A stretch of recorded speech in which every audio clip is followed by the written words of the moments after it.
최지철 목사입니다. 오늘은 성경 교리 특강 왜 사도신경인가 제3강 그리스도에 대한 고백 두 번째 부분을 다루는 시간입니다. 오늘 다루게 될 사도신경의 핵심 내용은 그리스도의 부활과 승천과 재림입니다. 여러분은 예수님이 어떤 분이라고 고백을 하시나요? 한 선교단체에서 대학생들을 대상으로 예수님을 누구라고 알고 있는지 설문조사를 한 적이 있었습니다. 그 질문에 대한 대답으로 구원자, 또 종교적 상징, 위대한 위인, 그리고 사회적 혁명가, 그리고 잘 모르겠다, 이런 여러 가지 등의 대답이 나왔다고 합니다. 그 중에 세 가지 대답이 가장 많았는데 그 중에 하나가 구원자, 그리고 종교적인 상징, 잘 모르겠다. 이 대답이 거의 3명 중에 1명 꼴이었고 이 세 가지 대답 중에서 잘 모르겠다라고 하는 것이 가장 많이 나왔다고 합니다. 마태복음 16장 15절에서 18절의 내용의 말씀을 보게 되면은 예수님이 제자들에게 당시 사람들이 예수님을 누구라고 말하는지 물어보셨던 적이 있었습니다. 제자들이 대답하기를 어떤 사람은 예수님을 세례 요한이라고 하고 어떤 사람은 엘리야라고 하기도 하고 어떤 사람은 예레미야나 선지자 중에 하나입니다 라고 그렇게 대답을 했다고 하죠. 그리고 사람들은 예수님에 대해서 소문을 듣고 예수님이 어떤 분이다 이렇게 이야기를 했었던 것이죠. 당시 사람들은 누군가를 통해서 예수님에 대해서 듣게 되면은 그것이 예수님에 대한 팩트고 사실이라고 생각하고 그대로 믿는 사람들이 많았었던 것입니다. 그런데 우리가 한 가지 꼭 기억해야 할 것은 예수님에 대한 것을 포함해서 우리가 믿는 모든 진리라고 하는 것, 진리라고 하는 것은 많은 사람들이 이야기한다고 해서 그것이 진리가 되는 것이 아니고 여러 사람들의 의견이나 주장이 아니라 하나님의 말씀이 뭐라고 말씀하고 있는가, 하나님의 말씀이 무엇이라고 선언하고 있는가, 그것이 진리됨의 가장 중요한 부분이라고 하는 것이죠. 자, 우리 믿음이라는 것은 우리가 확실하게 신뢰하는 것을 말하는 것인데요. 자, 무엇을 신뢰하는 것일까요? 하나님께서 말씀 속에서 우리에게 계시하신 모든 것들이 진리라는 것을 신뢰하는 것, 이것을 말하는 것이죠. 그리고 이 믿음은 하나님께서 선물로 우리에게 주시는 것입니다. 예수님께서 제자들에게 그렇게 사람들이 뭐라고 물어보는지를 확인하신 후에 그리고 제자들에게 이 세상에서 가장 중요하고 위대한 질문을 하십니다. 그러면 사람들은 그렇게 말을 하는데 너희들은 뭐라고 말을 하고 있느냐라고 물어보시는 것이죠. 너희는 나를 누구라고 하느냐? 이 질문은요, 당시 제자들뿐만 아니라 지금 우리에게도 물어보시는 질문이기도 합니다. 이 질문은 우리의 영생 문제가, 생명의 문제가 달려있는 그런 질문인 거예요. 그래서 우리가 예수님을 누구라고 믿고 있는가에 따라서 그에 대한 대답은 우리 신앙의 가장 기초가 되고 근간이 되는 그런 이제 질문이 되는 것이죠. 건물도 기초가 튼튼하지 못하면은 그 건물은 언젠가 무너지게 됩니다. 성경에서도 우리에게 가르쳐주고 있는 예수님에 대해 정확하게 알고 믿으면서 그 믿음을 올바르게 고백하는 것이 굉장히 중요한 것이죠. 그것이 우리 신앙의 본질인 것이고요. 당시 제자들에게 너희는 나를 누구라 하느냐? 그렇게 예수님이 질문하셨을 때 베드로가 우리가 잘 아는 그런 대답을 합니다. 우리가 아는 대로 마태복음 16장 16절에 나오죠. 주는 그리스도시요 살아계신 하나님의 아들이시니이다 라고 하면서 위대한 질문에 맞는 위대한 그런 고백을 한 것을 보게 됩니다. 이것은 신약 성경에 나온 최초의 신앙 고백으로 그렇게 알려져 있죠. 자, 그리고 예수님은 그러한 고백을 들으신 후에 이 반석 위에 교회를 세우시겠다라고 말씀을 하십니다. 반석 위에 교회를 세우겠다. 그리고 이 신앙 고백, 이 반석이라고 하는 이 신앙 고백 위에 세워진 교회를 음부의 권세가 이기지 못할 것이다. 그렇게 말씀을 하신 거예요. 자, 여기서 말하는 반석은요, 베드로를 말하는 것이 아니라 베드로의 신앙 고백을 말하는 것입니다. 베드로는 불완전하고 연약한 사람이죠. 그러나 베드로가 고백한 위대한 신앙의 고백 위에 내 교회를 세우겠다. 예수님께서 그렇게 말씀하신 것입니다. 그렇게 해서 당시 초대교회가 예수님에 대한 바른 신앙 고백 위에 그렇게 세워지게 된 것이죠. 지금도 바른 신앙 고백 위에 교회가 든든하게 세워지고 그리고 그것이 힘과 능력이 되었습니다. 교회가 잘 지켜지기 위해서도 그러한 바른 신앙 고백이 필요한 것입니다. 우리 성도들의 삶도 마찬가지죠. 우리 복된 성도가 되기 위해서 또 우리가 승리하는 삶을 살기 위해서 우리의 바른 신앙 고백이 반드시 필요하다는 것입니다. 자, 우리가 사도신경으로 고백하고 있는 예수님에 대한 신앙 고백, 예수님이 누구신지 그리고 예수님이 하신 일들과 하실 일들은 무엇인지 이것에 대해서 과거와 현재와 미래로 나눠서 성경을 뿌리로 그렇게 핵심적인 신앙 고백의 내용들을 담고 있는 것, 그것이 이제 사도신경인 것이죠. 이런 바른 신앙 고백이 중요한 이유는요, 우리 신앙의 핵심적인 내용이 성경을 근거로 하여서 요약되고 고백하는 것이기 때문에 하나라도 다르게 믿으면 다른 믿음, 잘못된 믿음이 되기 때문입니다. 우리 신앙이 하나님의 말씀인 성경을 근거로 그렇게 제대로 된 신앙 고백 위에 세워질 때 우리의 구원도 확실하게 되는 것이고, 그리고 우리의 예배도 참된 예배가 되고 또 우리의 섬김도 바른 섬김이 되게 되는 것입니다. 우리 이전 강의에서 우리 이미 다뤘었지만 또 이 강의를 처음 들으시는 분들을 위해서 사도신경이 무엇인지 또 간략하게 우리 복습하면서 그렇게 또 넘어가도록 하겠습니다. 사도신경은요, 자, 우리 보시는 대로 영어로 Apostles' Creed 이렇게 이야기를 하죠. 말 그대로 사도들의 신조, 사도들의 신앙 고백문이다라고 이렇게 이야기를 하고 있습니다. 라틴어로는요, 우리 적혀 있는 그 내용이 라틴어 단어인데요, 심볼룸 아포스톨리쿰 또는 아포스톨로룸 이렇게 이야기를 합니다. 이 단어의 뜻은 이 뜻은 사도들의 증표, 사도들의 상징 그런 뜻을 가지고 있습니다.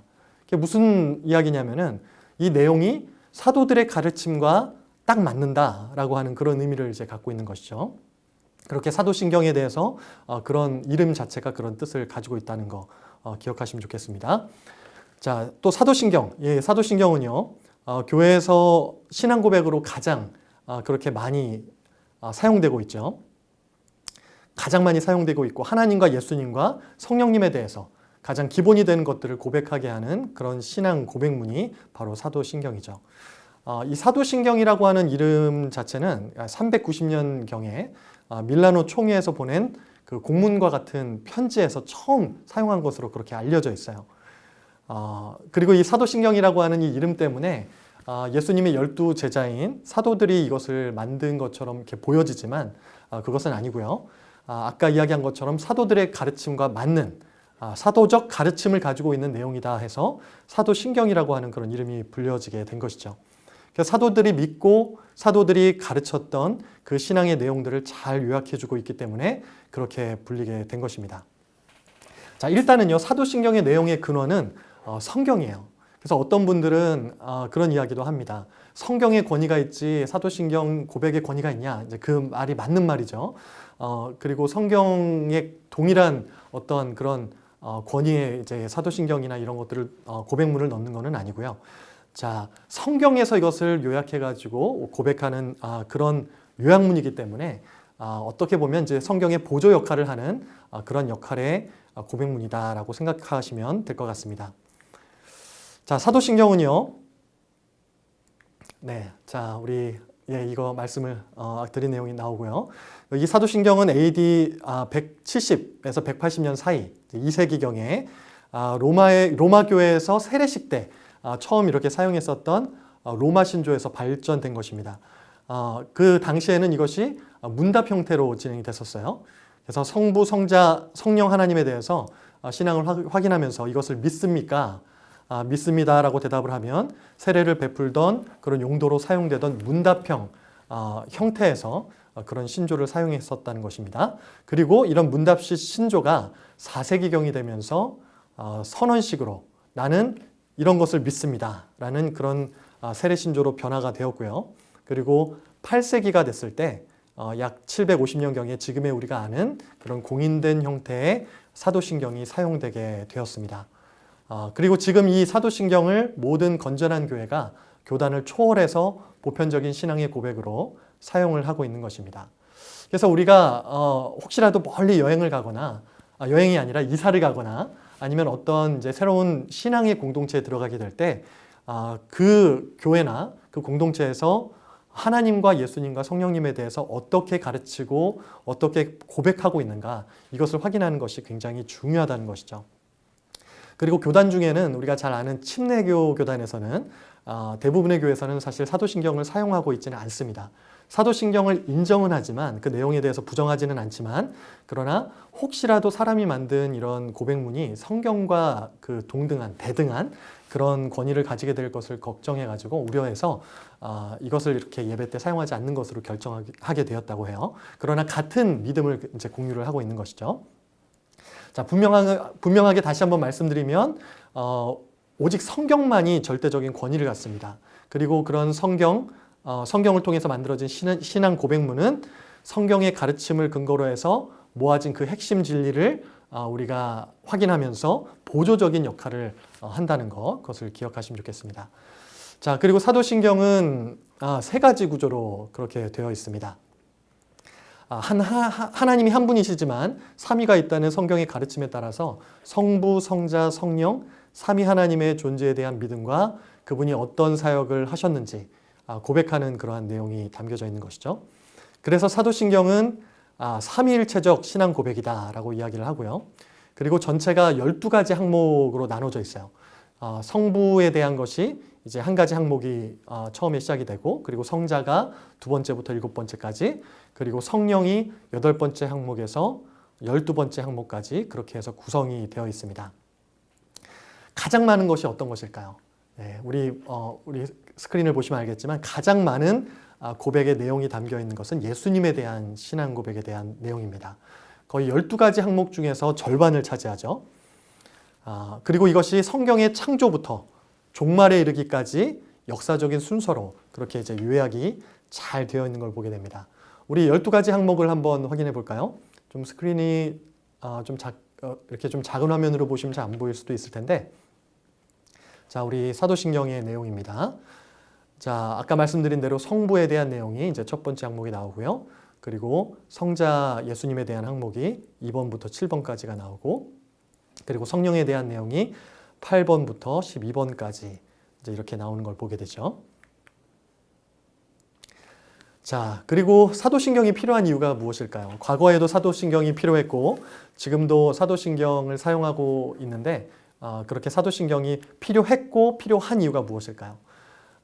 첫 번째로는 세례를 베풀기 위해서 표준이 필요했기 때문에 이제 사도신경이 사용되어질 때 그렇게 이제 시작이 되었던 것이고요.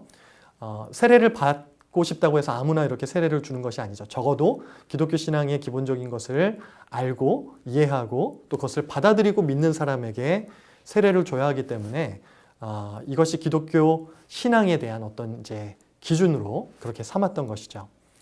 그리고 두 번째로는 신앙교육에 필요하기 때문에 이것이 사용되어졌고 또 지금도 사용을 하고 있는 것이죠.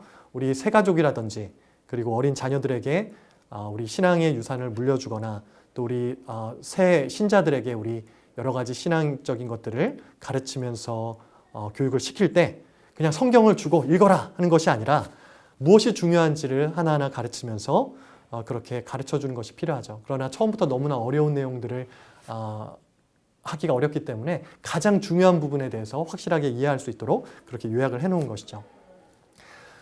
많은 경우에 그 새신자들이 이런 가장 중요한 부분에 대해서 기초공사가 되지 않아서 성경을 읽다가 구약 성경을 통해서 하나님이 굉장히 무서운 분, 또 어떤 분들은 이제 하나님에 대해서 잔인하다고 말하는 그런 구절을 보면서 그렇게 오해를 하는 경우도 생기게 되는 걸 보게 됩니다.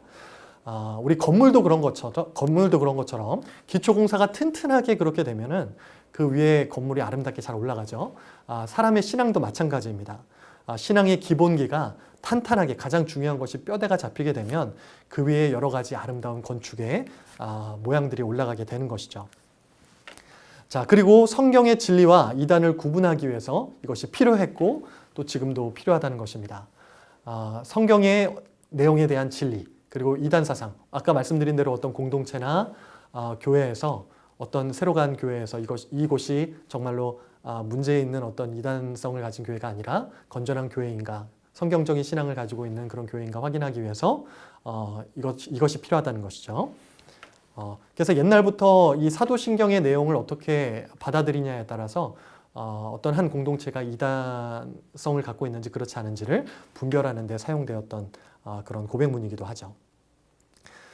초대교회 때부터 참 많은 이단들이 있었어요. 그래서 이런 여러 가지 분명하게 어떤 것들을 믿고 있는지를 확인하는 것들이 이제 필요했던 것입니다. 많은 그런 사람들이 옛부터 지금까지 또 공동체가 또 여러 가지 잘못돼 가고 있는 그런 이제 교회들이 성경의 가르침을 그대로 믿는 것이 아니라 어떤 사람의 이해나 자의적인 해석이나 여러 가지 또 성경에 기록되어 있지 않은 것들을 더하면서 사람들을 미혹하고 하는 일들이 지금도 계속되고 있고 옛날부터 계속해서 그런 일들이 초대교회 때부터 일어나 왔었던 것이죠. 그래서 그런 구원과 직결되는 진리 부분을 잘 분별하기 위해서 이러한 고백문이 필요했었던 것입니다. 저도 이걸 강의를 준비하면서 옛날 생각이 좀 많이 나더라고요. 제가 저희 교회에서 섬기기 전에 캐나다에 있는 이제 교회에서 한인교회에서 그 유스 사역을 감당할 때 그때 한 학생이 정말로 진지하게 와서 저에게 고민을 하는 거예요. 예수님의 후손이 프랑스에 살고 있다라고 하는 그 내용의 책을 읽었다는 거예요. 무슨 책인지 아마 읽으신 분들은 아실 수도 있을 것 같아요. 한때 굉장히 이렇게 유행을 했었던 책이기 때문에 예수님이 승천하신 것이 아니라 이 땅에서 결혼하셔서 가정을 이루고 그리고 그 자손이 계속해서 이어져 오면서 지금 프랑스에 살고 있다. 이제 이런 내용을 어디서 이제 본 거예요. 그래서 그걸 물어보면서 성경에 이런 내용이 있냐 물어보더라고요. 그래서 같이 성경 공부를 하면서 예수님에 대해서 같이 공부했었던 기억이 납니다. 참 이상한 내용들의 책들이나 그런 정보들이 지금 참 많죠. 그런 것들을 접하면서 진리에 대해서 잘못 알게 되고 예수님에 대해서 또 하나님에 대해서 오해하게 되는 일들이 많이 있기 때문에 정확한 그런 신앙의 진리, 핵심적인 진리 부분을 바로 아는 것이 중요하다는 것이죠. 자, 그래서 우리 신앙을 순수하게 유지하기 위해서 그런 바른 신앙 고백이 필요하다는 거. 이제 정리를 한번 하면은요. 사도신경은 성경을 근본으로 해서 만들어진 것이고, 그리고 예수님의 제자인 사도들이 이것을 만든 것이 아니라 이 내용이 사도적 가르침과 같다는 것. 그리고 세례를 주는 것과 새신자 교육을 위해서 필요했고, 또 바른 진리와 이단을 구분하기 위해서 필요했었고 필요한 그런 고백문이다라고 하는 것, 그것을 기억하시면 좋겠습니다. 자, 그리고 한국 교회에서는 사도신경을 어떻게 사용하고 있는가?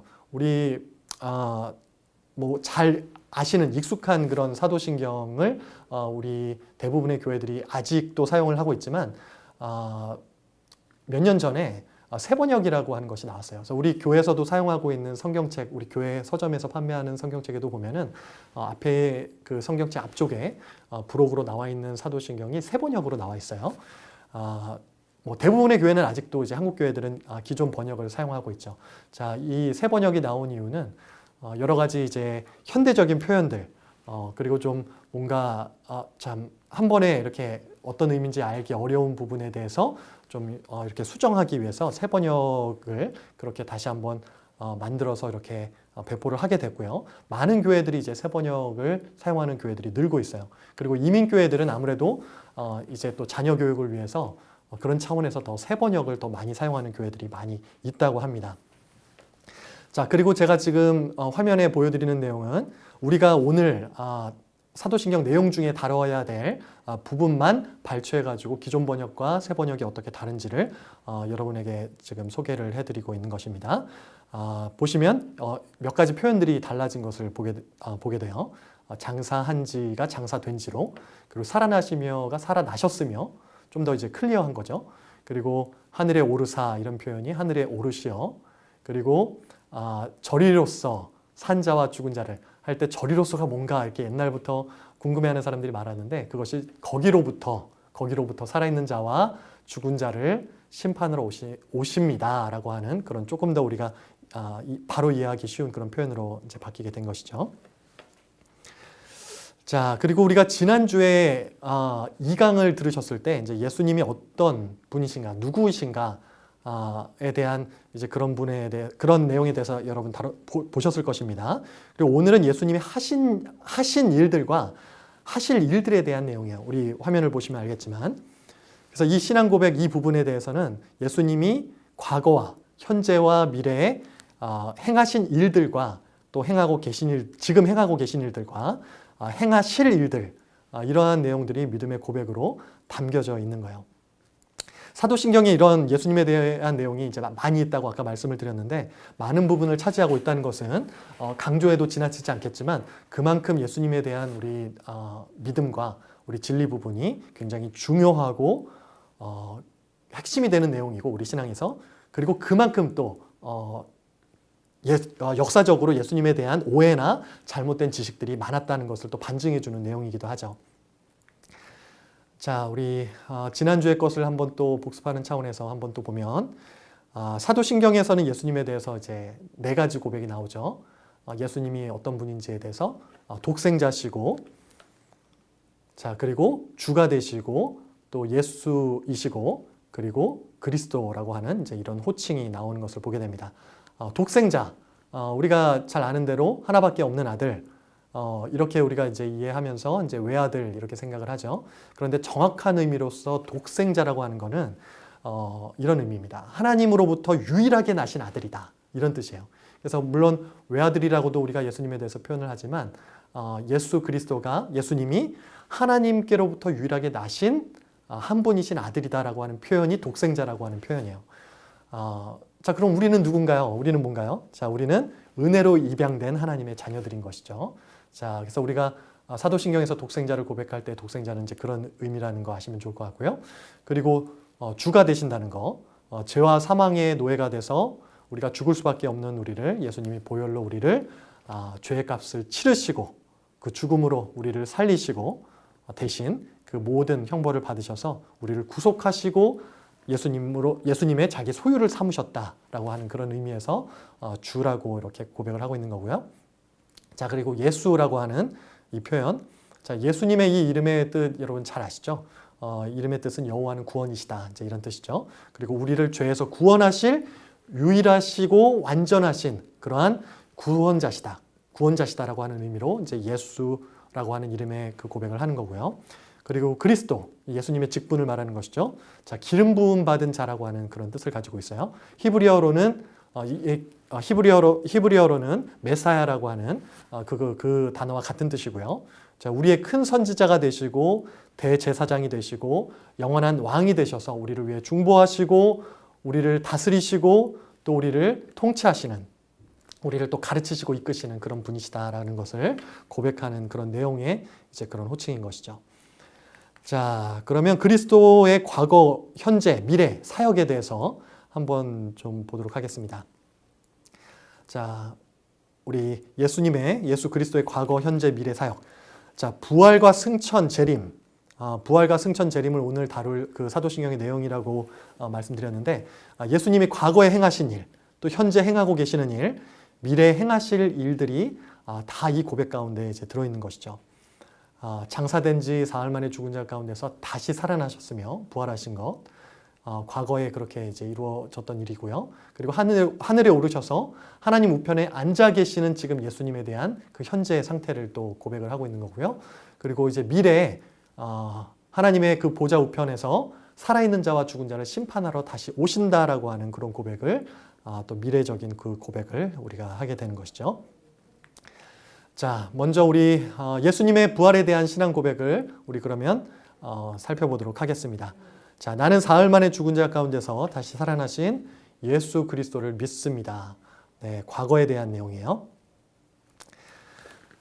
자, 이 고백은 예수님이 십자가에서 죽으시고 무덤에서 장사되신 후에 3일 만에 육체적으로 다시 살아나셨다라고 하는 것을 믿는다는 고백이에요. 3일 만에, 네, 우리 사흘 만에 다시 살아나셨다라고 하는 이 표현에 참 어린이들이나 우리 그 학생들이 참 오해를 많이 하죠. 저도 어렸을 때 그랬던 것 같아요. 사흘이면은 4일 아닌가? 4일 아닌가? 이렇게 생각을 했던 것이죠.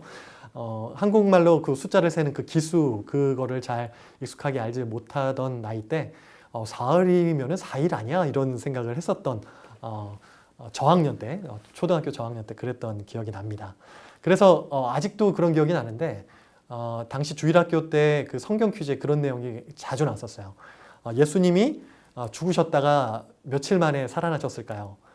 그 예 중에 3일, 4일 이게 많았어요. 왜냐하면 이제 사흘이라고 하는 표현 때문에.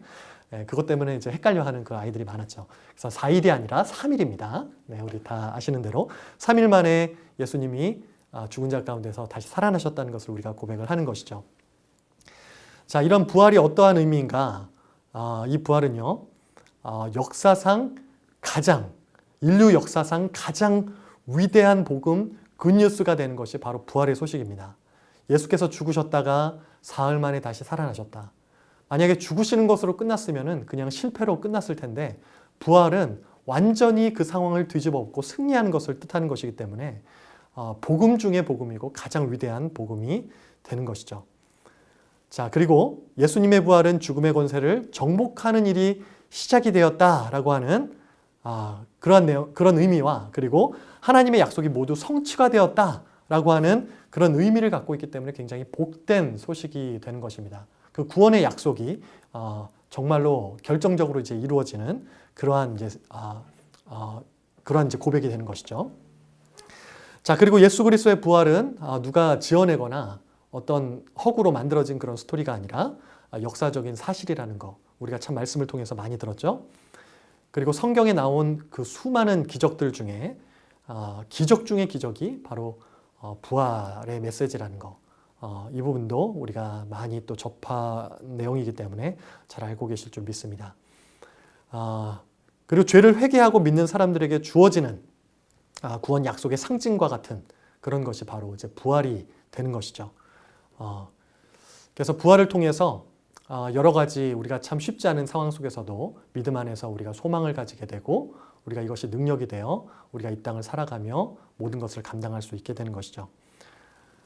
그리고 이 그리스도의 죽음과 부활은 죄로 인해서 육체적으로 죽을 수밖에 없는 우리의 어떤 그러한 상태, 또 영원히 죽을 수밖에 없는 그런 상태를 사실은 우리는 피할 수가 없는데, 모든 사람들에게 그것을 피할 수 있는 구원과 새 생명의 그 희망을 갖게 하는 것이 바로 이 부활의 소식이 된다는 것이죠. 자, 성경에 어떻게 기록을 하고 있는지 한번 볼게요. 자, 성경의 많은 부분의 부활에 대해서 말씀을 하고 있는데, 부활하신 후에 40일 동안에 12차례 예수님께서 부활의 그 육체를 보이신 그 내용들이 나오고요. 또 그 외에도 부활에 대한 것들이 많은 설명으로 또 인용으로 그렇게 드러나는 것을 보게 되죠. 그 중에 하나를 한번 볼까요? 우리 맨 밑에 고린도전서 15장 4절에서 8절 말씀, 우리 바울 사도의 기록이죠. 장사 지낸 바 되셨다가 성경대로 사흘 만에 다시 살아나사 게바에게 보이시고, 게바는 베드로죠. 후에 12제자에게와 그 후에 500여 형제에게 일시에 보이셨나니 그 중에 지금까지 대다수는 살아있고 어떤 사람은 잠들었으며, 그 후에 야고보에게 보이셨으며, 그 후에 모든 사도에게와 맨 나중에 만삭되지 못하여 난 자 같은 내게도 보이셨느니라. 맨 나중에 만삭되지 못하여 난 자 같은 내게도 라고 하는 이 표현은 바울 사도 자신을 말하고 있는 거예요. 굉장히 겸손하게 자기 자신을 그렇게 표현을 하고 있어요. 자, 그리고 복음서에는 마태, 마가, 누가, 요한 모두가 빈무덤과 부활의 증인들과 그리고 육체적으로 부활하신 그 예수님에 대해서, 그렇게 또 나타나신 예수님에 대해서 언급하고 있는 걸 찾아볼 수가 있습니다. 또 사도신경에는요, 이 십자가와 부활이라는 것이 초대교회에서 사도들이 가르쳤던 진리의 핵심 내용이 되는데요. 정말로 담대하게 예수 그리스도를 선포하며 또 그리고 죄를 회개하고 이 믿음을 가지라고 초청하며 선포할 수 있었던 그 근거가 되는 그 힘이 무엇이었냐면 십자가와 부활 때문이었다는 거예요. 그리고 예수님의 이 부활은요, 초대 교회뿐만 아니라 지금의 교회가 존재하게 되는 어떤 의미를 가지게 되는, 우리 신앙이 굉장히 핵심이 되는 그런 교리가 된다는 것입니다. 바울 사도를 통해서 기록된 이제 우리 서신서들을 보게 되면 부활에 대한 신학적인 그런 의미가 굉장히 상세하게 다뤄지고 있는 걸 보게 되죠. 그래서 깊이 있는 연구를 위해서 서신서를 또 나중에 한번 보시게 되면 또 부활에 대한 어떤 그 깊이 있는 의미를 많이 또 깨달을 수 있게 될 줄 믿습니다. 자, 그리고 부활을 언급한 성경 구절에서 말하고 있는 그런 내용들을 간략하게 한번 요약을 해봤어요. 자, 첫 번째로 아까 말씀드린 대로 십자가와 부활은 하나로 통일된 어떤 구원 행위에 대해 행위에 해당된다라고 하는 것을 또 말씀을 통해서 설명을 하고 있고요. 그리고 교회는 그리스도의 육체 부활을 미래의 약속으로 그런 또 소망으로 제시하고 있는 부분의 말씀이 있고요. 또 교회는 그리스도의 육체 부활은 구약 성경에 기록된 하나님의 약속의 성취가 된 것이다. 그런 하이라이트가 되는 그런 장면이다라는 것을 또 알게 되고요. 그리고 그리스도의 부활은 우리의 구원을 지탱하는 토대가 된다. 그 이유는 예수님은 지금도 살아서 역사하셔서 우리를 위해 중보를 드리고 계시기 때문이다. 자, 그리고 그리스도의 부활은 회개를 독려하는 그런 말씀에 대해서 또 우리에게 가르쳐주고 있죠. 이 부활을 통해서 우리의 삶을 돌아보고 나 자신을 돌아보며 하나님 앞에 나를 깨끗하게 하는 그런 모습으로 반응하게 된다는 거죠. 자, 그리고 그리스도인들은 성화의 과정을 거치는 동안에 또한 이 부활의 능력을 또 이 성화의 과정을 거치는 동안 경험하게 돼서 그 능력과 또 그 권능으로 또 승리하게 되고 모든 일들을 감당하게 되는 것을 또 우리가 또 말씀을 통해 깨닫게 되죠. 그리고 또 이 부활은요, 예수 그리스도께서 하나님의 아들이시라고 하는 명백한 뭐 핑계 댈 수 없는 명백한 증거가 되는 그러한 내용이기도 합니다. 자, 그래서 이 그리스도의 부활은요, 여러 가지 교리 중에서 한 가지가 아니라, 물론 여러 가지 교리 중에 하나지만 단순히 그런 의미가 아니라 가장 교리적인 큰 중요성을 가지고 있는 그러한 내용이 부활에 대한 내용이고 그런 고백이라는 거예요. 바울 사도가 그런 말씀을 기록했었죠. 그리스도께서 다시 살아나신 일이 없으면 너희의 믿음도 헛되고 너희가 여전히 죄 가운데 있을 것이다 라고 하면서 고린도후서 15장 17절에서 그렇게 말씀한 것처럼 부활이 없으면 교회도 없고 성도도 없고 기독교도 사실 없게 되는 것이죠. 그래서 이 부활이 얼마나 큰 의미를 지니게 되는지 우리가 이제 깨닫게 되는 것이죠. 자, 그리고 고린도전서 15장 19절에 또 이런 말씀을 또 하고 있어요. 만일 그리스도 안에서 우리가 바라는 것이 다만 이 세상의 삶뿐이면 모든 사람 가운데 우리가 더욱 불쌍한 자일이라. 이 말씀은 이 세상의 삶이 다가 아니라는 말씀이고요. 그리고 우리가 불쌍한 자들이 아니란 말씀이죠. 놀라운 그러한 약속이 우리 가운데 약속되어져 있다는 것을 가르쳐주고 있는 그런 말씀인 것입니다. 부활을 통해서. 자, 그러면 이 부활에 대한 신학적인 의미를 한번 좀 살펴보도록 하겠습니다. 자, 이 부활에 대해서는 죄의 용서와 그리고 죽음에서 구원, 영원한 생명에 대한 어떤 이런 의미들을 찾아볼 수가 있는데요. 자, 우리 첫 번째로 칭의의 근거를 또 부활에서 발견하게 되죠. 자, 그리스도인들이 이 그리스도의 그 부활 안에서 의롭다 칭함을 받는 성부 하나님께서 성자 예수님께서 믿는 자들을 대신해서 속죄 제물로 희생하신 것을 인정하시고 하나님께서 그것을 받아들이셨다라고 하는 것을 입증하는 것이 무엇이냐면 그것이 바로 이제 예수님의 부활이다라고 이야기를 하고 있는 거예요. 그래서 예수님의 부활은 하나님께서 우리를 의롭다 칭해 주시는 어떤 그것의 증거가 된다라고 이야기를 하고 있는 것이죠. 자, 그리고 두 번째로는 중생을 부활의 능력에서 비롯한 결과로 그렇게 또 이야기를 하고 있죠. 성경에서 그렇게 이야기를 하고 있는 거예요. 자, 바울 사도가 예배소 신자들이 우리에게 베푸신 능력에 지금 크심을 알게 해달라고 그렇게 기도를 하고, 그리고 그 능력은 그리스도가 죽은 자 가운데서 다시 살리셨을 때 나타났다. 그렇게 이제 말씀을 하고 있어요. 자, 우리 이 중생, 거듭남의 이것이 부활의 능력에서 비롯된 결과다라고 이야기를 하고 있는 것이죠.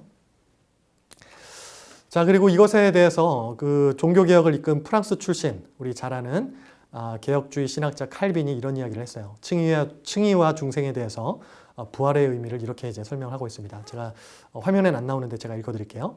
그리스도의 죽음을 통해 죄가 말살되고 죽음이 정복되었으며 그분의 부활을 통해 의가 회복되고 생명이 되살아났다. 그분의 죽음이 우리 안에 능력과 효력을 나타낼 수 있게 된 것은 그분의 부활 때문이다. 이렇게 이야기를 하고 있어요. 자, 그리고 우리 베드로 사도는 또 이렇게 이야기를 합니다. 바울 사도처럼 중생을 그리스도의 부활과 연관을 해가지고 성경에서 설명하고 있어요. 베드로전서 1장 13절의 말씀인데요. 그의 많으신 긍휼대로 예수 그리스도를 죽은 자 가운데서 부활하게 하심으로 말미암아 우리를 거듭나게 하사 산소망이 있게 하시며, 자, 우리를 거듭나게 하사 산소망이 있게 하시며, 예수 그리스도를 죽은 자 가운데서 부활하게 하심으로 말미암아.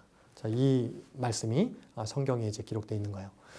자, 세 번째로는 자, 하나님의 백성이 누리게 될 종말론적 영광, 이것을 또 담고 있는 그런 의미를 갖고 있기도 하죠.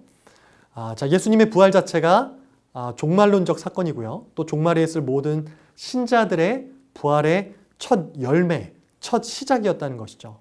우리 말씀은 그것을 우리에게 가르쳐주고 있죠. 고린도전서 15장 45절에 예수님의 부활이 잠자는 자들의 첫 열매가 되었다라고 그렇게 말씀하고 계시죠. 첫 열매가 됐다는 것은 무슨 말일까요? 앞으로 계속해서 많은 열매들이 이어서 맺히게 될 것이다라고 하는 것을 보증하는 것이죠. 자, 그래서 그리스도의 부활은 그분을 믿는 자들이 말씀대로 정말로 부활하게 될 것이다. 이 확신을 주게 되는 것입니다. 자, 그러면 조금 더 다시 정리를 해서 부활이 우리에게 주는 이제 유익이 어떤 것일까요? 자, 부활로서 죽음을 이기셨고 죽으심으로 얻으신 의에 우리를 참여하게 하신다는 것이죠. 자, 이것이 우리가 첫 번째로 갖게 된 유익이고요. 그리고 그의 능력으로 말미암아 우리도 새로운 생명으로 다시 살아나게 되었다. 예수님이 다시 삶으로 말미암아 우리도 새 생명으로 다시 살아나게 되었다라고 하는 것이 우리의 유익이고요.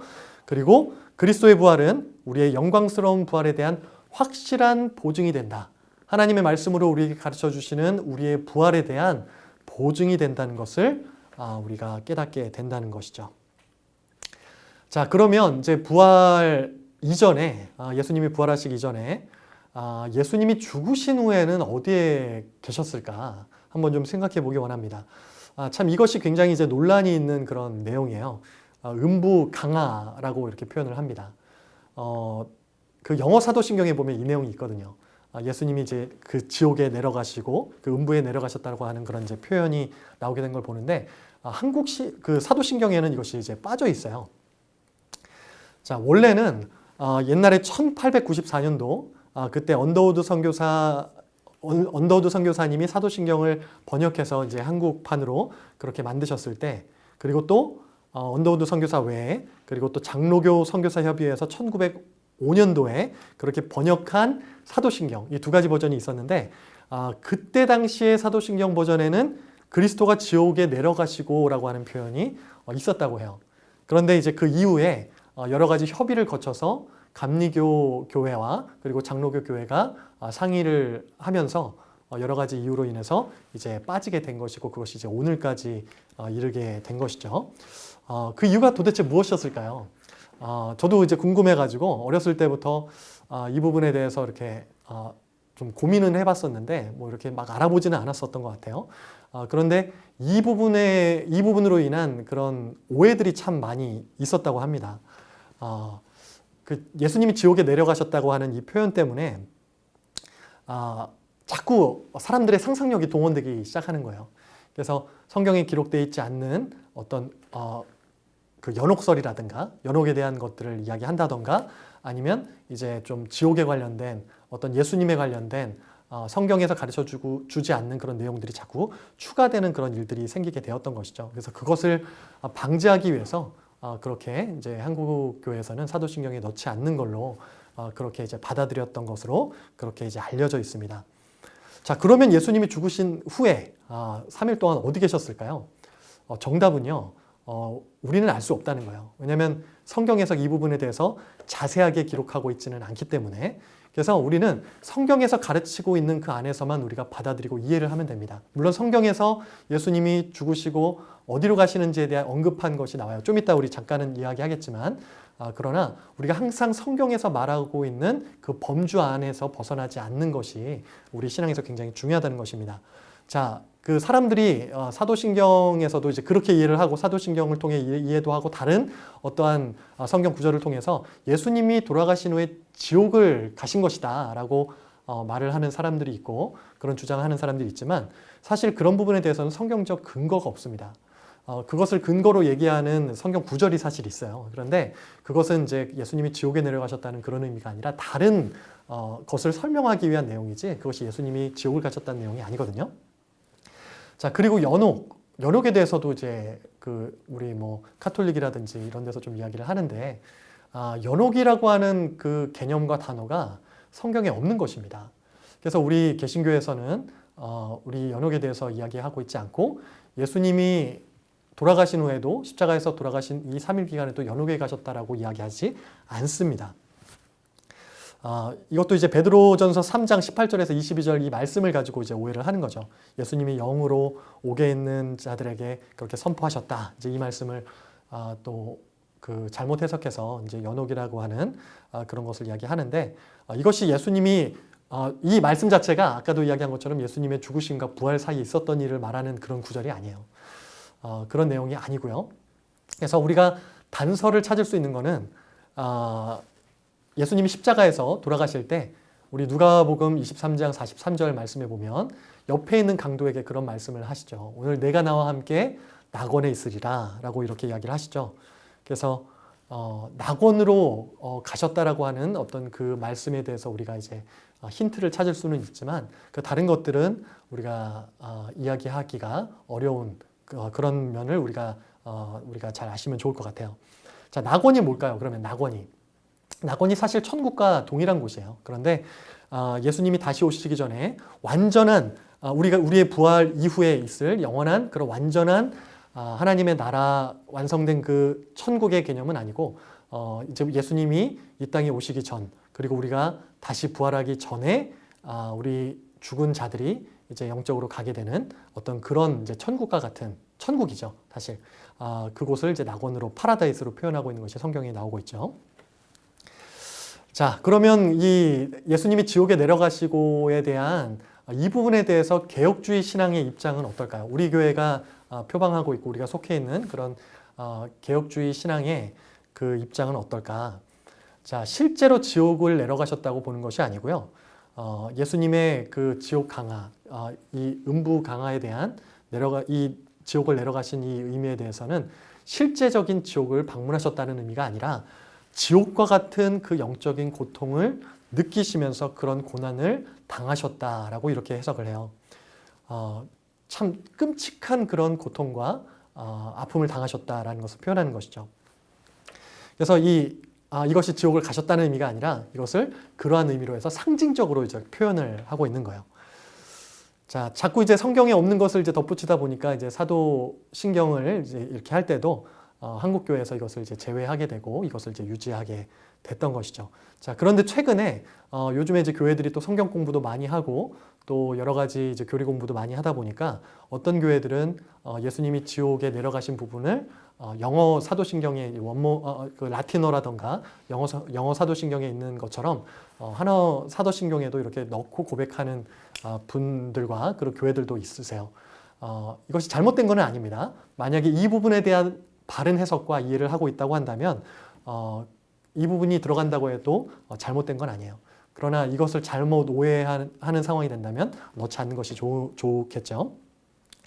이 부분에서 중요한 것은 이겁니다.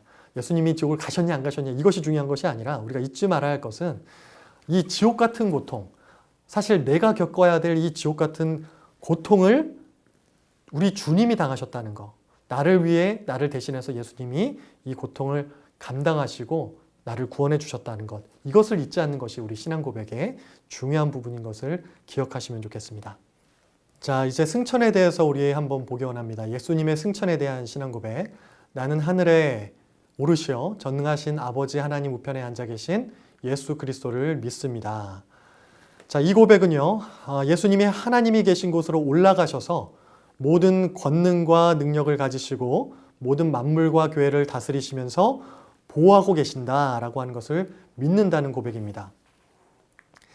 자, 예수님 외에 승천에 대한 그런 성경의 기록이 두 군데가 더 있죠. 자, 우리 잘 아시는 대로 에녹과 다른 하나는 엘리야입니다. 예수님 이전에 구약시대 때 에녹과 엘리야가 또 하나님의 부름을 받아서 그렇게 살아있는 채로 그렇게 승천을 하게 되죠. 그래서 우리 그 예수님이 승천하시는 장면을 본 유대인들이 사실은 그것이 그렇게 낯선 장면은 아니었다는 거예요. 굉장히 그 놀라운 장면이지만 그러나 구약 성경을 통해서 이 개념에 대해서 알고 있었다라고 하는 것이죠.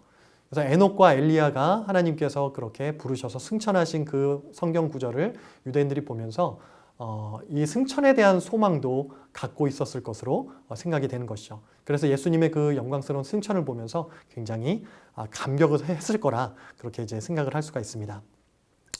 자, 이 승천에 대해서 보면은요, 사실 그렇게 이렇게 막 성경에서는 많이 다루고 있지는 않아요. 성경에서 이렇게 뭐 깊이 있게 이제 승천에 대한 어떤 여러 가지들을 다루고 있는 말씀들이 이제 많지는 않습니다. 그런데 이 승천에 대한 말씀은 예수님이 지극히 높은 곳에서 온 우주를 통치하시고 그리고 우리를 다스리시고 통치하시고 교회를 보호하시고 지키신다라고 하는 그런 진리와 연관이 있는 그러한 의미의 그런 교리적인 내용이 되는 것이죠. 자, 복음 전체 내용에서 현재 예수님을 설명하는 바로 이 내용이 하늘에 오르시어 전능하신 하나님 우편에 앉아 계신 예수 그리스도, 이것이 현재 예수님을 설명하는 그런 내용이 되는 것이죠. 그리고 이것이 우리 성도들에게 큰 힘과 위로가 되는 말씀이라는 거예요. 왜냐하면 지금 현재 예수님께서 우리를 보호하시고 지키시고 다스리고 계신다는 것을 고백하는 것이기 때문에 그렇습니다. 자, 성경에서는 어떻게 또 나오고 있는지를 한번 볼게요. 자, 우리 이 부분 말고도 또 다른 부분에서도 나오지만 좀 직접적으로 예수님 승천에 대해서 그렇게 묘사하고 있는 그런 성경 구절을 그렇게 소개해 드립니다. 자, 우리 사도행전 1장 8절에서 9절 말씀을 보면 이런 말씀이 있죠. 자, 오직 성령이 너희에게 임하시면 쭈루룩 넘어가면서 이 말씀을 마치시고 그들을 보는데 올려져 가시니 구름이 그를 가리워 보이지 않게 하더라. 구름이 그를 가리워 보이지 않게 하더라.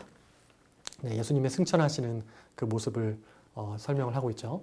자, 예수님이 승천하시는 그런 표현 때문에 그러면 예수님이 구름 위쪽에 어디 대기권이나 우주에 계신 것이냐, 그런 것은 아닙니다. 그런 차원은 아니고 하나님이 계신 곳에 그렇게 올라가시게 된 것이죠.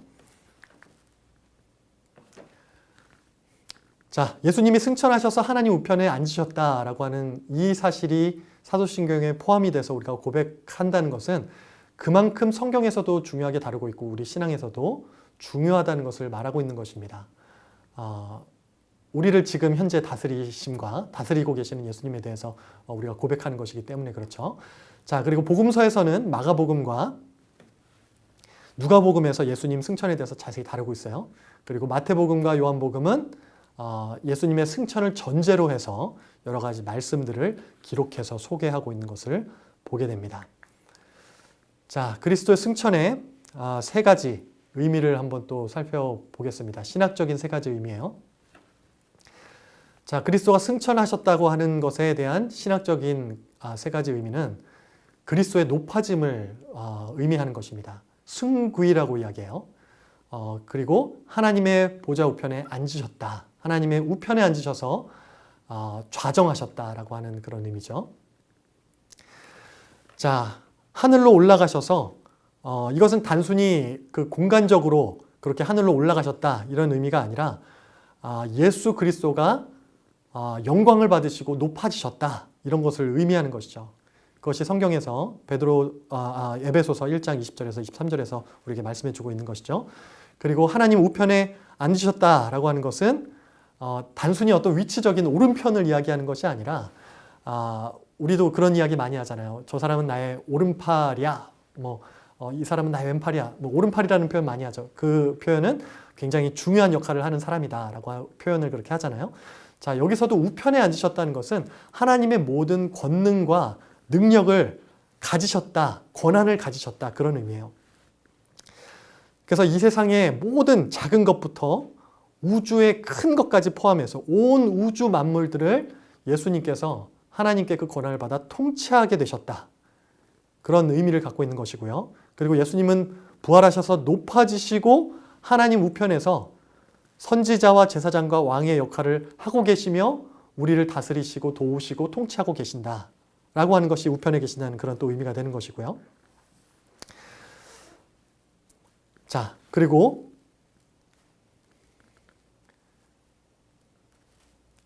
두 번째로는 이제 이 내용이죠. 그리스도의 승천으로 말미암아서 성령 강림이 가능해진 것이죠. 성령을 보내주시게 된 것이죠.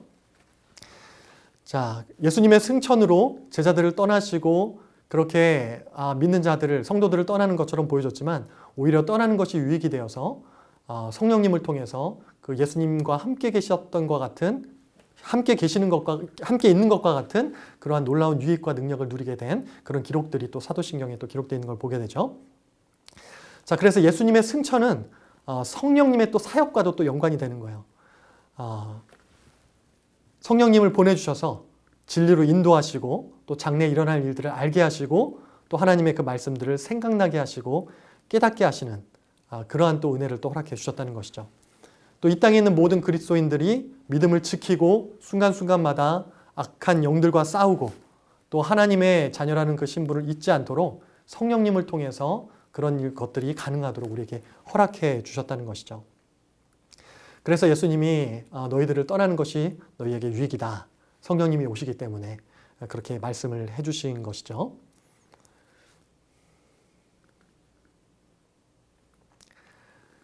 자, 그리고 성령님을 통해서 진리로 그렇게 인도해 주시면서 하나님의 자녀들이 어떻게 살아가는지 알게 해주시고 또 장래일은 이제 종말에 일어날 일들을 알게 해주셔서 대비하게 해주시고 그리고 승리하게 해주시고 그런 것들을 알게 해주신다는 것이죠. 그렇게 인도해 주신다는 것이죠. 자, 교회를 도우셔서 여러 가지 상황 속에서 어려움들을 이기고 교회로서의 사명들을 잘 감당케 하시는 그러한 역할을 또 하는 것이 또 성령님의 또 역할이기도 하죠. 자, 그리고 그리스도의 승천, 예수님이 승천하시는 것은 또 이런 의미가 또 있어요. 우리가 앞으로 거처하게 될 곳, 하늘나라에 거처하게 될 곳을 예비하신다는 것이죠. 그것을 예비하신 것이 보장된다는 것이죠. 주님께서 우리가 있을 곳을 예비하러 가신다고 그렇게 이제 말씀을 하셨죠. 너희가 있을 곳, 너희를 위해서 거처를 예비하러 간다. 요한복음 14장 2절에서 제자들에게 또 떠나시는 이유에 대해서 그렇게 설명을 하셨죠. 이렇게 이해를 하시면 좋을 것 같아요. 우리 미국에도 이렇게 한국에서 이민 온 그런 어떤 과정들을 보면 아빠가 먼저 이렇게 와서 자리를 잡고 터를 닫고 준비를 해놓고 가족들을 그렇게 부르는 경우가 있죠. 그래서 어린 자녀들이 또 가족들이 아빠의 초청을 받아서 미국에 와보니 이미 아빠가 여러 가지 준비를 다 해놓고 계신 것이죠. 그것이 바로 이제 주님이 하나님의 나라에서 우리를 위해서 또 하고 계시는 것이라는 것을 우리가 또 이미지로 또 생각해 볼 수 있는 부분인 것 같아요.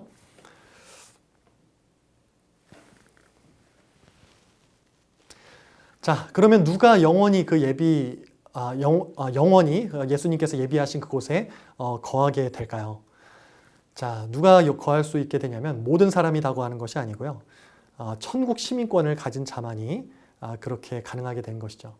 천국 시민권을 갖는 자는 누굴까요? 죄를 회개하고 예수 그리스도를 믿는 자들, 죄를 회개하고 예수 그리스도를 믿는 자들이 그렇게 예수 그리스도께서 예비하신 풍성한 축복에 참여하게 되고 놀라운 그런 은혜를 누리게 된다는 것이죠. 자, 그리고 우리 예수님의 승천에 대한 신학적인 의미를 한번 또 생각해 보기 원합니다. 자, 확신에 대한 것을 생각해 볼 수 있어요. 자, 우리가 여러 가지 신앙적으로 많은 약속들에 대해서 확신하고 또 약속된 그런 말씀들에 대해서 미래의 희망을 갖게 되는 어떤 확신을 갖게 된다는 것이 승천에 담겨 있는 의미이기도 하고요. 그리고 약속이 실현되는 것이라는 것을 깨닫게 되기도 합니다.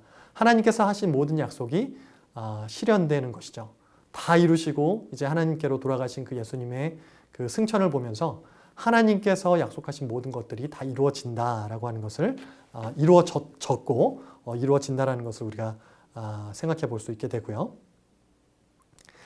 자, 예수님께서 다 이루셨다, 다 이루었다라고 말씀하신 그 장면 우리가 기억하시죠? 여러분 기억하시죠?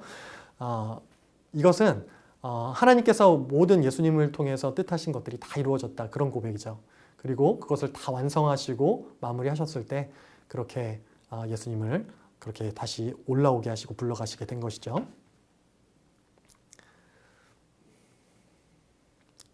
자, 그리고 우리가 하나님의 나라에 대해서 또 생각해 볼 수가 있어요.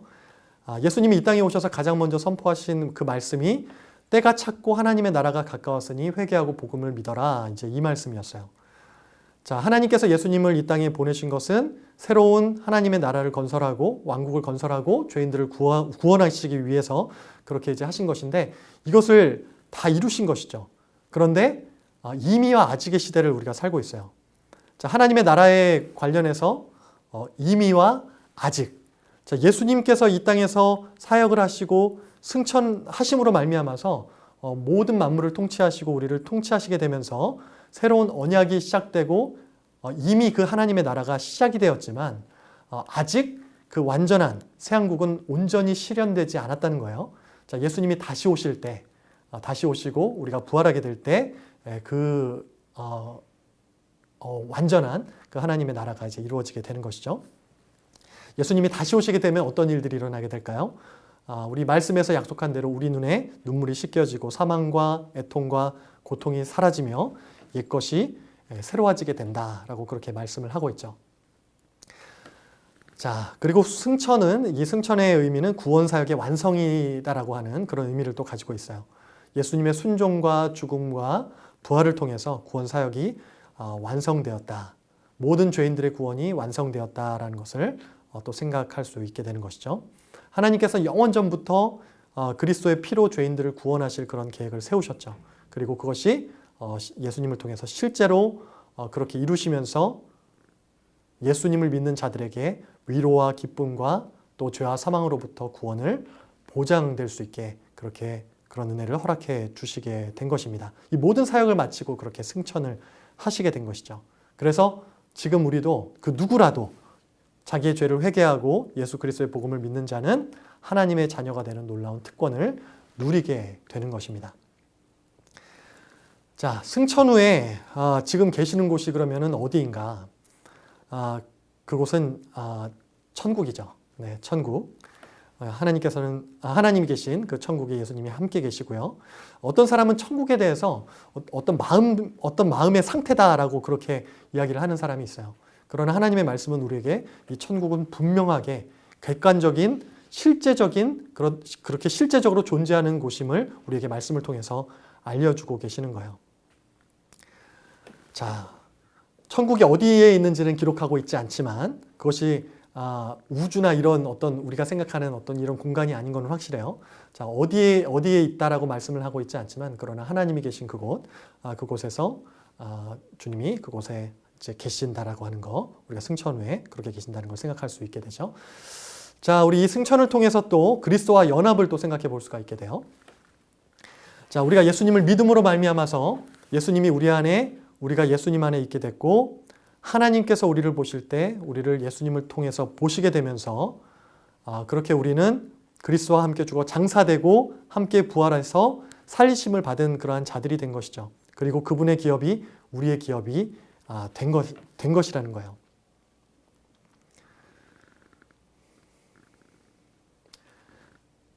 자, 예수님의 그 연합으로 인해서 우리가 그러한 여러 가지 상속과 능력을 누리기도 하지만 싸움에서 승리도 할 수 있게 되는 거예요.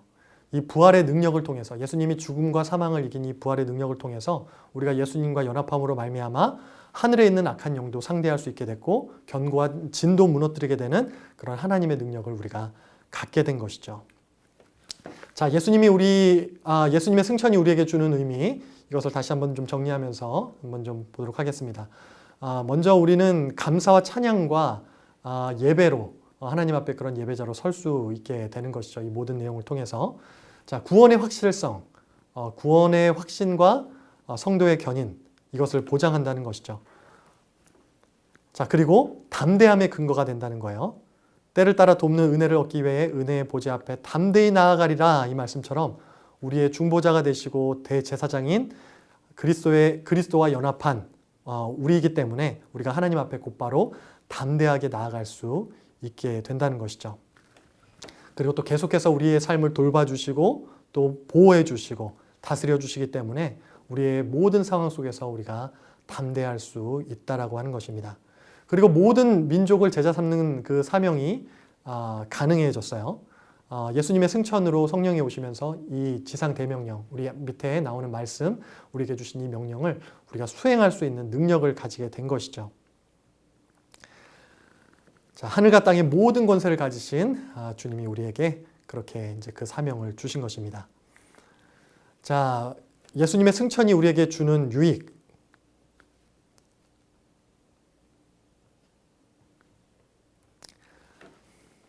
네, 자, 우리의 대언자로,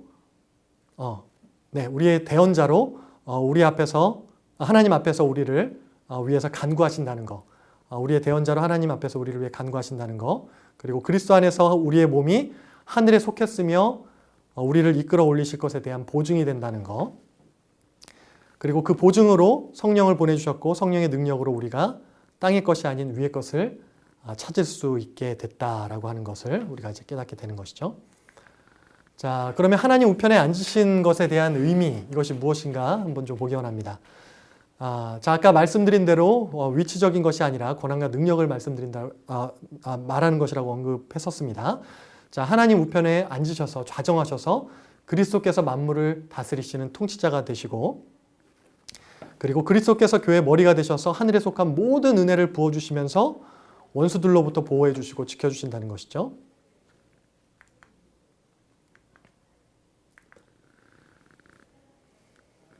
자, 이제 우리 예수님의 재림에 대한 신앙 고백을 한번 좀 보기 원합니다. 자, 나는 거기로부터 살아있는 자와 죽은 자를 심판하러 오실 예수 그리스도를 믿습니다. 이제 미래에 대한 거예요. 자, 이것은 하나님의 우편에서 권능과 능력으로 다스리고 계시는 예수님께서 하나님의 때가 되었을 때 육체적으로 아직 죽지 않고 살아있는 자와 육체적으로 죽어서 잠자는 자들을 포함한 모든 자들을 공의로 심판하기 위해서 의로운 심판주로 다시 오신다는 것을 믿는다라고 하는 고백입니다. 자, 우리는 예수님의 다시 오실 것을 고대하면서 사는 그런 사람들이에요. 근데 이런 사람들이 있어요. 가끔 이제 예수님 아직 오시면 안 되는데 생각하는 그런 사람들이 있어요. 여러분들은 혹시 어떠세요? 예수님이 다시 오신다고 할 때 어떤 것이 가장 걱정이 되시나요? 어떤 분은 아직 결혼을 하지 못했기 때문에 그리고 아직 해야 될 것이 있기 때문에 아직 오시면 안 되는데 하는 생각을 하는 분들이 계세요. 제가 신학교 다닐 때 기억나는 전사님 한 분이 있었어요. 이분이 다른 어떤 일을 하셨기 때문에 신학교만 10년을 다니셨던 분이셨어요. 근데 이분의 가장 큰 걱정이 뭐였냐면 이렇게 고생해서 이제 신학교를 졸업하고 공부하고 이제 졸업을 하는데 혹시라도 졸업 전에 예수님이 오시면 어떡하나 하는 이 고민을 굉장히 진지하게 하는 거예요. 왜냐하면 어렵게 이렇게 공부했는데 또 사역도 하고 또 그런 뜻을 펼쳐야 되는데 그 전에 예수님 오시면 억울할 것 같다는 이런 이야기를 하게 됐던 게 기억이 나더라고요. 여러분 이렇게 생각해 보시면 좋을 것 같아요. 우리가 참 좋은 집이 있어요. 좋은 집이 있는데 여행을 갔습니다. 여행을 갔다가 어디 무인도에 표류를 하게 된 거예요. 그곳에서 살아남아야 되기 때문에 그곳에서 나무를 모아서 집도 짓고 나뭇잎도 모아서 옷도 만들고 또 돌도 깨서 부엌 도구도 만들고 이런저런 것들을 만들면서 안식처를 만들었다고 한번 생각해 보세요. 그리고 창고도 만들고 그럴싸한 여러 가지 이제 집들과 필요한 것들을 만들었는데 어느 날 갑자기 큰 배가 와서 이제 우리를 구하러 왔다라고 생각할 때 아직 오면 안 되는데 이것들 다 놓고 갈 수 없는데 라고 생각하는 분들은 아마 없을 거예요. 그 배가 왔을 때 숨는 분은 없을 겁니다. 왜냐하면 돌아갈 집이 있기 때문에 그 배를 손을 흔들어 맞이하고 기쁨으로 그 배를 올라타겠죠.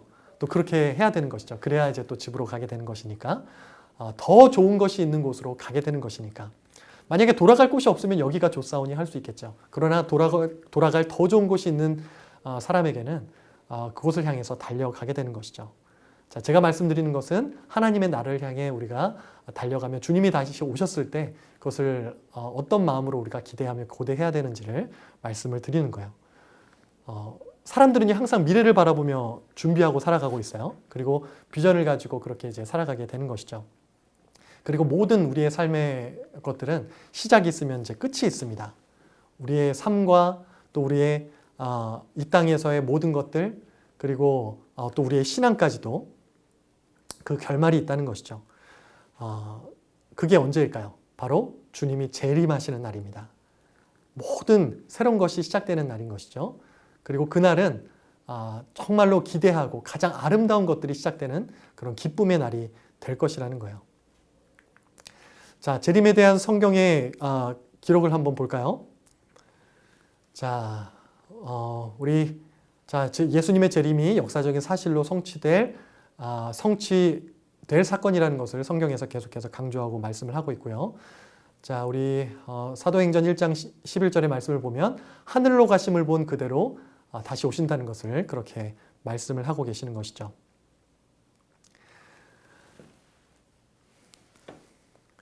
자, 우리 세상 사람들은 이 세상이 언제 망하게 될 것인가, 빅뱅으로 시작됐다라고 믿는 사람들이 굉장히 많아요. 그러면 이 세상에 끝도 있다는 걸 그 사람들도 아는데 이 세상에 종말이 오고 모든 것이 끝나는 날이 온다라는 걸 알고 있어요. 그리고 모든 것이 그냥 끝이라고 생각을 하죠. 그러나 성경은 그렇게 말하고 있지 않죠. 종말은 새로운 시작이 되고요. 그리고 또 이 종말의 때에 심판도 있다는 것을 우리에게 말씀을 해주고 있어요. 그리고 성경은 창조가 시작되고 그리고 또 새 창조로 나아가는 것을 이야기를 하고 있죠. 자, 우리 복음을 보게 되면은요, 우리가 이제 믿고 있는 이 복음을 보게 되면 이 안에 과거와 현재와 미래의 그 구성들이 다 이제 들어가 있어요. 과거에 우리 죄를 사해 주셨던 일, 우리 죄를 위해서 하나님께서 그리스도 통해 하신 여러 가지 일들, 그리고 현재 하나님께서 그리스도 안에서 우리를 위해 이루신 일에 대해서 우리가 반응해야 될 것들, 그것을 또 우리가 복음 안에서 생각하게 되고요. 또 그리고 미래에는 담대한 소망을 가지고 하나님의 약속이 이루어지기를 기다리는 것, 담대한 소망을 가지고 하나님의 약속이 우리 가운데 이루어지기를 고대하며 기다리는 것, 이것이 복음 안의 내용이기도 하고 또 우리가 이 내용을 고백해야 되는 내용이라는 것이죠. 그것이 바로 재림에 대한 그 신앙 고백 안에 들어있다라고 하는 거예요. 자, 지금까지 우리 앞에서 봤던 모든 것들은 이제 과거 시제로 말하는 그런 고백이었어요. 그런데 거기로부터 살아있는 자와 죽은 자를 심판하러 오시리라 라고 하는 이 말씀에 대한 고백은 미래의 일을 나타내는 이 신앙의 고백이 되는 것이죠. 그래서 우리는 다시 오실 그리스도를 신뢰하며 고대하며 믿음과 큰 기대감을 가지고 살아가게 되는 것을 성경은 우리에게 가르쳐주고 있는 거예요. 자, 그러면 재림과 심판에 대해서 한번 좀 보도록 하겠습니다. 재림의 주님. 자, 예수님이 다시 오실 때 처음에 오셨을 때는 아기 예수로 연약하게 오셨지만 재림의 주님은요, 영광 가운데 의로운 심판자로 오신다는 거예요. 심판주로 이 땅에 오시게 된다는 것을 말씀하고 있어요. 그래서 살아있는 자와 예수님이 오실 때 그 당시에 살아있는 자와 그 전에 죽은 자들, 잠자는 자들이라고 성경은 표현하죠. 그 모든 자들이 일어나서 심판을 받게 된다는 그 고백이 바로 그 의미가 되겠고요. 자, 그리고 재림의 시기와 장소를 한번 좀 볼게요. 그 시기, 예수님이 다시 오실 그 시기는 성경은 아무도 알 수 없다라고 이야기하고 있어요. 심지어 아들도 모르고 그리고 하나님 아버지만 아신다고 이야기하고 계십니다. 그래서 예수님이 언제 오신다, 이런 이미 오셔서 지금 재림주로 활동하고 계신다, 이런 이야기를 하는 그런 단체들이 있어요. 다 잘못됐다는 것을 우리가 깨닫게 되는 것이죠. 성경은 아무도 모르고 하나님만 아신다라고 하는 것을 우리에게 말씀해 주고 계세요. 그리고 그날은 어떤 이렇게 정해진 그런 날이 아니에요. 그냥 하나님께서 하나님의 때가 됐을 때 그 날이 이루어지게 되는 것이죠. 그래서 우리는 각자 그 지경에서 각자의 삶 속에서 다양한 곳에서 어느 한 곳에 모여서 우리가 주님을 맞는 것이 아니라 각자의 삶의 현장 속에서 오시는 주님을 맞이하게 된다는 거예요. 그래서 그때는 우리가 무엇을 하고 있느냐가 중요한 건 아니에요. 무엇을 하고 있느냐가 아니라 그 당시의 상태, 우리가 주님께 믿음으로 속한 사람인가 아닌가, 이것이 가장 중요하다는 것이죠.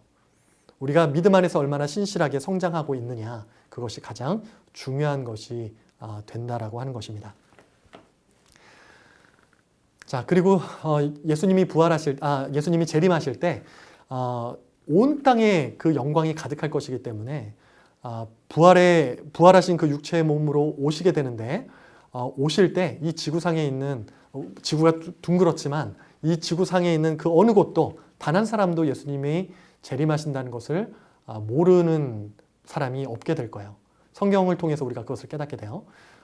보면 지금 벌써 재림하셔서 계신다는 예수님이 이렇게 보면 여기저기 막 있다라고 하는 걸 사람들이 많이 이야기하는 걸 보게 돼요. 이제 이단 그룹들을 보게 되면, 자, 성경과 굉장히 다르다는 것이죠. 예수님이 재림하시게 되면 한 사람도 그것을 모르게 될 사람이 없게 된다는 거예요. 마태복음 24장 27절에 그런 말씀이 있어요. 번개가 동편에서 나서 서편까지 번쩍임 같이 인자의 임함도 그러하리라. 이것이 바로 이제 그런 말씀인 거죠. 생각하지 못할 때 임하시면서 어떤 한 장소에 국한되는 것이 아니라 모든 사람이 알게 되실 것이라는 것. 자, 그러면 재림의 목적이 무엇일까요? 자, 재림의 목적은요, 성도들을 구원하고 이 세상을 심판하시기 위해 예수님께서 이 땅에 오시는 것입니다. 그리고 완전한 하나님의 나라를 완성시키시기 위해서. 자, 심판의 시기, 이거는 언제일까요? 자, 심판은 언제 받을까요? 자, 심판의 시기는요, 주님께서 다시 오시면서 이 세상이 끝날 때, 동시에 죽은 모든 자들이 부활하면서 그 이후에 이제 바로 일어나는 일이 바로 심판이 되는 것이죠. 우리 여러 가지, 우리 특별히 이제 천년설을 이야기할 때, 이 시점들이 언제냐, 부활과 또 예수님의 재림과 뭐 휴거에 대한 이야기도 하면서 언제 이런 일들이 일어나는지 어떤 시간차를 두고 이제 설명하는 여러 가지들이 있는데, 자, 우리가 믿는 것, 우리 교회가 속한 우리 PCA 교단, 우리 개혁 교회에서 믿는 것은 이 모든 것이 동시에 일어난다고 믿는 거예요. 그래서 예수님이 재림하실 때 모든 부활과 또 그리고 이 심판이 동시에 우리가 알고 있는 종말에 일어날 일들이 일어나게 된다는 것, 그렇게 이해를 하시면 되겠습니다. 자, 그러면 심판의 대상은 누구인가? 심판의 대상은 모든 인간들이에요. 지금 살아있던지 아니면 과거에 살다가 죽었던 모든 사람들이 심판의 대상이 된다는 거예요. 그 어떤 누구도 심판을 피할 수가 없고 모두가 예수님의 그 심판대 앞에 서게 된다는 것이죠. 그것이 신자든 불신자든 그간 살아온 삶에 대한 모든 그 삶의 모습을 그리스도의 심판대 앞에서 평가를 받게 된다는 것입니다. 그런데요, 문제는 뭐냐면 이 세상에 있는 모든 사람들은 자기 스스로가 그 의롭다함을 받을 수 있는 자가 아무도 없다는 거예요. 모두가 죄인이기 때문에. 그렇기 때문에 예수 그리스도를 믿는 믿음을 가진 자들, 그런 자들이 그곳에서 의롭다함을 받고 그 심판 가운데 그 화를 면하게 되는 것이죠. 그래서 예수님의 그 의를 힘입은 전가받은 우리들이 하나님의 심판을 두려워하지 않고 예수님의 다시 오심을 소망하며 기대할 수 있게 되는 거예요. 그래서 우리가 죄인으로서 예수님의 오심을 기다리는 것이 아니라 하나님의 자녀로서, 의로운 자로서 예수님의 그 의를, 예수님과 우리가 연합해가지고 그 예수님의 의를 가진 자로서 예수님의 그 재림을 기다리게 된다는 것이죠. 우리를 위한 어떤 그 모든 형벌들, 우리가 가진 이 죄의 모습들 때문에 받아야 될 그 모든 형벌은 예수님께서 이미 받으셨기 때문에, 십자가에서 그 형벌 받으셨기 때문에 우리는 이것을 면하게 된다는 것을 우리가 성경을 통해서 우리가 배우게 되는 거예요. 자, 그 다음에 심판의 결과를 한번 보겠습니다. 심판의 결과는 어떻게 될까? 자, 우리 지금 좀 전에 말씀드렸던 내용들이 포함되는 내용인데, 마지막 날에 양과 염소를 구분한 것 같이 그리스도인들은 천국에서 영원한 그러한 축복을 누리고, 믿지 않는 자들, 예수님을 믿지 않는 자들은 지옥에서 영원한 고통을 당하게 된다는 것을 성경을 우리에게 가르쳐주고 있죠. 많은 세상 사람들이 사람이 죽으면 그냥 그 존재가 사라지는 것이다 생각하는 그런 사람들도 참 많이 있어요. 그러나 성경은 분명하게 천국과 지옥에 대해서 이야기하고 있는 거예요. 분명하게 뚜렷한 의식을 가지고 영원히 고통을 느끼면서 살게 되는 그런 장소라는 것을 가르쳐주고 있는 것이죠.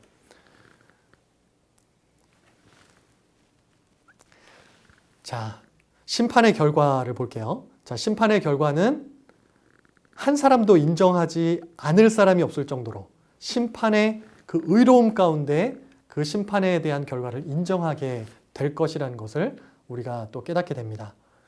천국에 가는 사람도 지옥에 가는 사람도 예수님 앞에서 그 판결이 완전하고 정당하다는 것을 분명하게 그렇게 알게 된다는 거예요.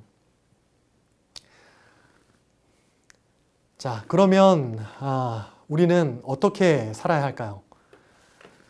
자, 우리는요, 심판주가 오시고 재림하신다는 그 메시지를 들을 때 두려워 떠는 것이 아니라 안심하면서 우리가 평안을 누릴 수 있는 것은 예수 그리스도를 믿기 때문이라는 것, 이 사실을 잊지 않는 우리 모두가 될 수 있기를 바랍니다. 우리 모두는 믿음으로 예수님 안에서 안전하다는 거예요. 그렇기 때문에 우리가 그 주님의 재림을 기다리면서 신앙의 순수함을 지키며 사는 것이 우리에게 필요하다는 거예요. 하나님의 말씀을 벗어나지 않고 그러한 신앙을 잘 지키며 신앙을 고백하며 순수함을 지켜야 한다는 것, 그리고 사명자의 삶을 사는 것, 말씀을 따라 사는 것, 말씀을 따라 사는 것이 또 중요하다는 걸 우리가 또 생각해 보게 됩니다. 하나님의 말씀을 날마다 우리가 묵상하고 그 말씀을 읽으며 순종하며 말씀의 다스림을 받아서 그 말씀의 능력을 가지고 살아가는 것. 베드로가 고백한 그 믿음의 그 고백 위에 교회가 세워지고 그리고 음부의 권세가 그것을 흔들지 못했다라고 하는 그 못할 것이라고 하는 말씀처럼 우리가 이 땅을 살아가면서 하나님의 말씀을 붙들고 살아갈 때 이 세상에 있는 모든 악한 세력들과 모든 것들을 우리가 이길 힘을 얻게 된다는 것입니다. 자, 그리고 사명자로 살아가야 한다는 것, 이것을 우리가 또 잊지 말아야 합니다. 우리 먼저 믿은 자들의 사명은 분명한 것이죠. 이 시대 사람들을 주님과 함께 복음으로 구해내는 것, 주님이 다시 오실 때까지, 우리를 부르실 때까지, 예수님이 재림하시기 전까지 그것을 날마다 의식하면서 하나님의 나라를 확장하고 나에게 주신 이 생명의 복음을, 또 부활의 능력을, 이 부활의 생명을 나누며 사는 그러한 우리의 삶이 필요하다는 것이죠. 참 캘리포니아에 산불이 참 많이 나잖아요. 이 산불이 나고 집들이 이렇게 타는 그런 뉴스들을 좀 보게 되는데 이 불이 집으로 막 와서 사람들이 다치게 되는 상황을 알게 된다면, 이것을 보게 된다면 그 위험을 보지 못하는 사람들을 우리가 보았을 때 그들을 대피하게 하고 그들에게 알려서 이 화를 피하게 하게 하는 것이 어떻게 보면 당연한 인간의 도리이겠죠. 우리가 이렇게 세상 속에서도 이래야 한다는 것을 아는 것처럼 주님 다시 오실 때 그 심판의 그 무서운 심판에서 지옥을 가게 되는 그런 상황들의 사람들을 우리가 그들에게 복음을 전해서 예수 그리스도를 믿고 구원의 길에 동참할 수 있도록 우리가 초청하는 것을 하나님이 허락하실 때까지, 주님 만날 때까지 우리가 계속해서 감당할 수 있어야 된다는 것, 우리가 생각해 볼 수 있게 된다는 것이죠. 자, 그리고 준비된 그런 성도의 삶을 살아야 된다는 것이죠. 주님 다시 오실 때 아직 안 되는데 이런 것이 아니라 언제 다시 오신다 할지라도 주님 다시 오실 날을 기쁨과 감사와 평안 가운데 그리고 기대함으로 기다리면서 아멘 주 예수여 오시옵소서 늘 준비된 그런 삶을 살아야 된다는 것이죠. 그런 삶을 살게 되는 저와 여러분 다 될 수 있기를 바랍니다. 그러면 오늘 우리 왜 사도신경인가? 예수 그리스도에 대한 고백 두 번째, 그리스도의 부활과 승천과 재림에 대한 강의를 오늘은 여기까지 해서 마치도록 하겠습니다. 다 같이 기도하겠습니다. 하나님 감사합니다. 우리에게 예수님의 부활과 승천과 재림을 통해 우리 안에 큰 능력과 소망을 갖게 하시니 감사합니다. 말씀 안에서 바른 신앙의 고백으로 우리의 신앙을 흔들림 없이 잘 지킬 수 있도록 인도하시고 매일 말씀 붙들고 사명자의 삶을 살아가게 하시며 주님과 동행하며 날마다 주님 오실 날을 기다리고 고대하며 감사와 기쁨과 평안과 담대함으로 믿음의 길, 사명의 길을 걸어갈 수 있는 우리 모두가 될 수 있도록 인도하여 주시옵소서. 감사를 드리며 예수님의 이름으로 기도했습니다. 아멘.